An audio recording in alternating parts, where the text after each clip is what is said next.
These 7 practices I'm about to show you literally took me from 145 pounds and never able to gain any weight to 205 pounds. And the best thing about all of these practices is you can literally take any of them and start today. Especially number 5. Number 1, find your caloric maintenance. Okay, so basically what this means is every single day that you are alive, your body needs a certain amount of calories to stay alive. So in order to gain weight, you need to find out what that number is, how much your body needs, and then you need to eat more than that. Now, luckily, there is a super simple calculation to figure out what your number is. Now, real quick, disclaimer, these are ballpark numbers, okay? I'm not a scientist, but this really worked for me, and I put on 60 pounds, so I think it can work for you too. Okay, here's how you find your number. If you don't exercise at all, multiply your current weight times 13. If you exercise around 3 times a week, multiply your current weight times 15. And if you exercise around 5 times a week, like I used to, multiply your current weight times 18. So for instance, if I weighed 145 pounds like I used to, and I exercise 5 times a week, I'm gonna do 145 times 18. So in that situation, 2,610, those are your maintenance calories. And every single day, you want to eat above that in order to gain weight. Now, to make sure you actually are eating above that, I suggest getting a calorie counter app. The one I used was MyFitnessPal. It's a super popular one. Now, in order to hit this new caloric goal, please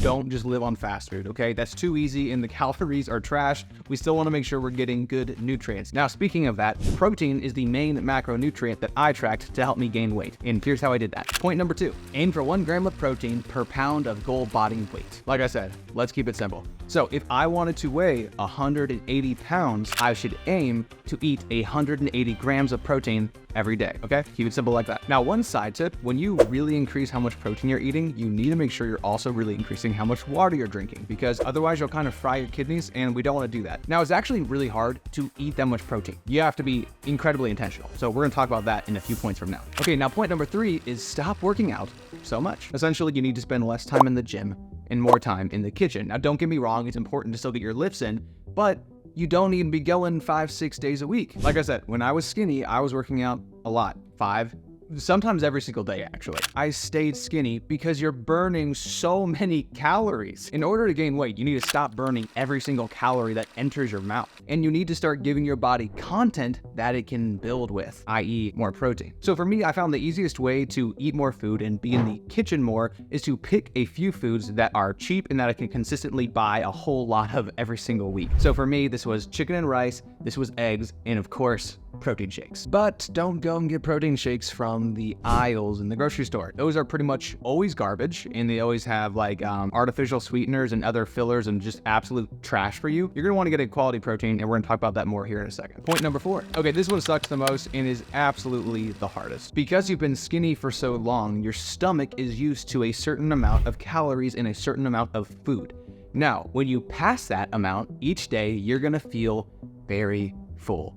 It's important that you continue eating past this point. Okay, to be straight up honest with you, for the first few months of me bulking up, I felt like I was gonna throw up every single day because I had to push myself beyond that point of feeling full every day, every meal. But on the bright side, this is something that goes pretty quick, and if you're consistent enough with eating more than your typical caloric maintenance, then your body will adjust and you'll get used to it, and then it won't be so hard to eat more. Okay, number 5, find a high quality protein. Okay, the cheapest and most sustainable way to get good calories and good protein is gonna be through a protein shake mix. Okay, now I know a lot of people who hate protein powder, they hate the mixes, and ironically, they're all pretty skinny and with body insecurities.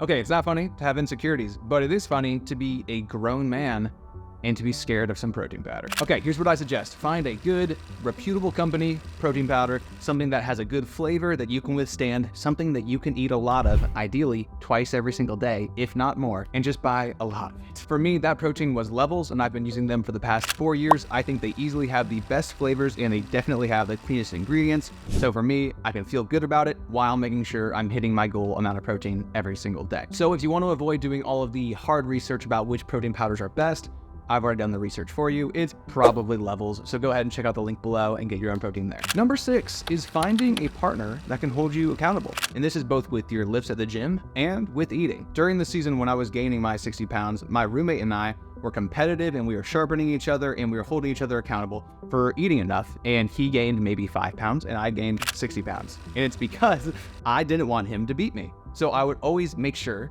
I was eating more, and it worked really well. But having somebody during this season of your life where you're trying to grow your body physically It's a very difficult thing to do, and having somebody who's doing it with you will make your chances of success a whole lot higher. Okay, number 7, shut up about your genetics. If you want a hot take, here we go. It's gonna get toasty. Everyone I've met who has said their metabolism is too fast, or they have skinny genetics, they can't gain weight. Coincidentally, those people have also always consistently been the most weak-willed people I've ever encountered. It's not your genetics, it's you. You're weak. Start eating. No excuses. Get in the kitchen, get in the gym, make it happen. If you want to gain weight, take the tips I've mentioned in this video, put them into action, and you will 100% gain weight if you're consistent. So do that, and then watch this video next. Thanks for watching.